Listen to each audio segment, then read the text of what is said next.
Welcome to my channel. நம்ம இந்த வீடியோவில் அப்மில்லிங் அண்ட் டவுன்மில்லிங் பற்றி பார்க்கலாம். இந்த வீடியோ நம்ம சப்ஸ்கிரைபர் ஒருத்தர் வந்து கேட்டிருந்தார். நம்மளும் இது வரைக்கும் இந்த வீடியோ பண்ணதில்லை. ஏற்கனவே ஹிந்தி அண்ட் இங்கிலீஷ்லாம் வந்துருச்சு. நம்ம இது வரைக்கும் இந்த வீடியோ தமிழில் யாரும் அந்தளவுக்கு தெளிவாக சொன்னதில்லை. ஸோ அதனால் இந்த வீடியோ பண்ணுறோம். இதில் ஒரு சில முக்கியமான விஷயமெல்லாம் இருக்குது, அதை நீங்கள் தெரிஞ்சு வச்சுக்கோங்க. இந்த வீடியோவை கொஞ்சம் ஸ்கிப் பண்ணாமல் பாருங்கள். மில்லிங்கில் அப் மில்லிங் டவுன் மில்லிங் அப்படிங்கிறது வந்து இந்த பெரிபெரல் மில்லிங்கோட வகை தான் அந்த ரெண்டு அப் மில்லிங் டவுன் மில்லிங் அப்படிங்கிறது. இது என்ன அப்படின்னா, இந்த படத்தில் காமிச்சிருக்கிற மாதிரி ஒரு எண்டு மில் இல்லை செரட்டட் எண்டு மில் இந்த மாதிரி இருக்கிற டூலை வந்து ஓவராலாக ஒரு சர்ஃபேஸில் வந்து நம்ம அப்ளை பண்ணி மெட்டீரியலை ரிமூவ் பண்ணும்போது அதில் எப்படியெல்லாம் மெட்டீரியல் ரிமூவ் ஆகுது, எப்படி ஃபினிஷிங் வருது, அதை பொறுத்து வந்து இந்த ரெண்டு வகையாக பிரிச்சிருக்காங்க. இந்த ரெண்டு வகையும் பார்த்தீங்கன்னா அப் மில்லிங் அண்ட் டவுன் மில்லிங் அப்படின்னு சொல்கிறாங்க. இது எல்லாமே வந்துட்டு ஐடிஐ, டிப்ளமோ, பிஇ எல்லாத்துலேயுமே இருக்குது. ஸோ அதை பார்த்துட்டு இப்போ ஃபீல்டுக்குள்ளே வந்ததுக்கப்புறம் என்னடா அது புதுசாக இருக்குது அப்படின்னு யோசிப்பாங்க. ஸோ அதை வந்து நம்ம ஒன் சைடாக சொல்லிவிடுவோம். மெஷின் ஷாப்புக்கு புதுசாக வந்தவங்களுக்கு வந்துட்டு இந்தமாரி ஃபேஸ் மில் வந்து அப் மில்லையும் சேராது, டவுன் மில்லையும் சேராது. நம்ம மேக்ஸிமம் வந்து கிளாக் வைஸில் சுற்றுற மாதிரி டூல்ஸ் தான் அதிகமாக யூஸ் பண்ணுவோம். ஸோ இதை தெரிஞ்சுக்கணும் அப்படின்றதுக்காக முதல்ல சொல்லிடுறேன். ஃபஸ்ட்டு நம்ம அப் மில்லிங் பார்த்துருவோம். மேக்ஸிமம் நம்ம வந்து இதுதான் யூஸ் பண்ணுவோம். அப் மில்லிங் அப்படிங்கிறது வந்து கட்ரு வந்து கிளாக் வைஸில் ரொட்டேட் ஆகுது அப்படின்னா ஒர்க் பீஸ் வந்து அதுக்கு ஆப்போசிட்டில் வந்து மூவ் ஆகணும். அதாவது கட்ரு கிளாக் வைஸில் சுற்றும், நம்ம டேபிள் வந்து கட்ரு சுற்றுற கிளாக் வைஸில் சுற்றுது அப்படின்னா அதுக்கு ஆப்போசிட் சைடில் வந்து டேபிள் மூவ் ஆகும். இப்படி மூவ் ஆகிறத வந்து அப் மில்லிங் அப்படின்றாங்க. இந்த அப் மில்லிங்கில் என்ன முக்கியமான இது, எப்படி ஃபினிஷிங் வரும் அப்படின்றத நம்ம கடைசியில் பார்ப்போம். அப் மில்லிங்க்கு இன்னொரு பேர் வந்து கன்வென்ஷனல் மில்லிங் அப்படின்னு சொல்கிறாங்க.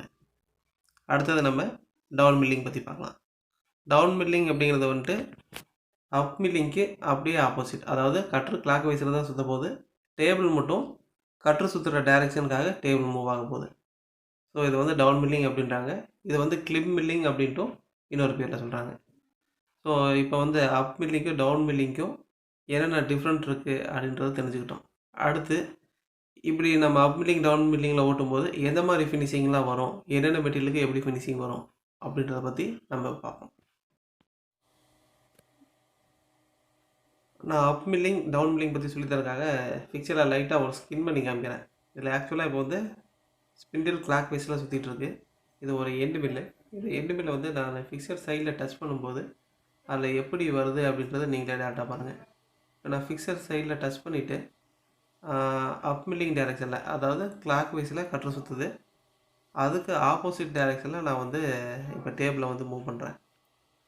ஸோ இப்படி மூவ் பண்ணும்போது எப்படி சிப்பெல்லாம் வருது, எப்படி இதோட ஃபினிஷிங் வருது அப்படின்னு பார்ப்போம். இது வந்து ஸ்டீல் மெட்டீரியல், EN8 கிரேடில் இருக்கிற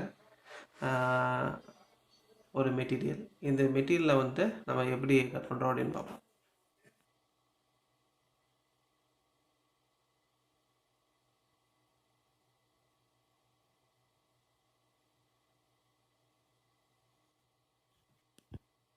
இப்போ டேபிளை வந்து அப்பில்லிங் டைரெக்ஷனில் நகர்த்துறேன்.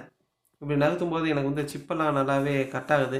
கேமராவில் வந்து அந்தளவுக்கு கிளியராக தெரியல, ஃப்ளாஷ் இருக்கனால. ஸோ அது ப்ரொஃபஷனல் கேமராலாம் நல்லா தெரிஞ்சிருக்கும். நான் மொபைல் எடுக்கிறனால அந்தளவுக்கு கிளியராக தெரியல. பர்ன் வந்து நல்லாவே கட் ஆகுது. ஃபினிஷிங் பார்த்தீங்கன்னா கொஞ்சம் உதறி வருது. இது வந்து ஸ்டீல் கிரேடு. ஸோ இதை சட்டன் தூரம் கொஞ்சம் தூரம் போயிட்டு இதை வந்து அப்படியே நிறுத்திட்டு அப்படியே ரிவர்ஸில் வந்தோம்னா இது வந்து டவுன் மில்லிங் ஆயிரும். அது எப்படி இருக்குன்னு பார்க்கலாம். இப்போ இதோட ஃபினிஷிங் பார்த்தீங்க அப்படின்னா கொஞ்சம் உதறின மாதிரி இருக்குது, அதாவது சேட்ரிங் மார்க்கோடு இருக்குது. கொஞ்சம் க்ளோஸாக காமிக்கிற மாதிரிங்க.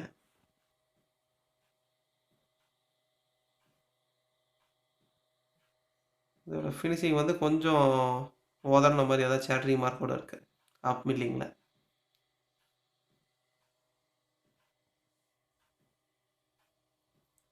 ஸோ அடுத்தது டவுன் மில்லிங் பற்றி பார்ப்போம். இப்போ டவுன் மில்லிங்கில்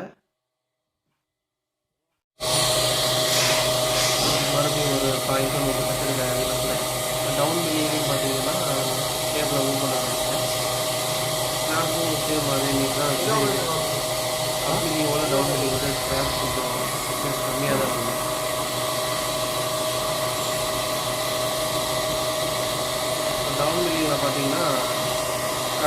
கிளாக் வைஸில் இருக்குது. டேபிள் வந்து சேம் கட்டர் என்ன டைரெக்ஷன் சொல்கிறோம் அதே டைரெக்ஷனில் டேபிள் வந்து மூவ் பண்ணுறோம். அப்படி ஃபினிஷிங் கொஞ்சம் இதில் நல்லா இருக்கும்.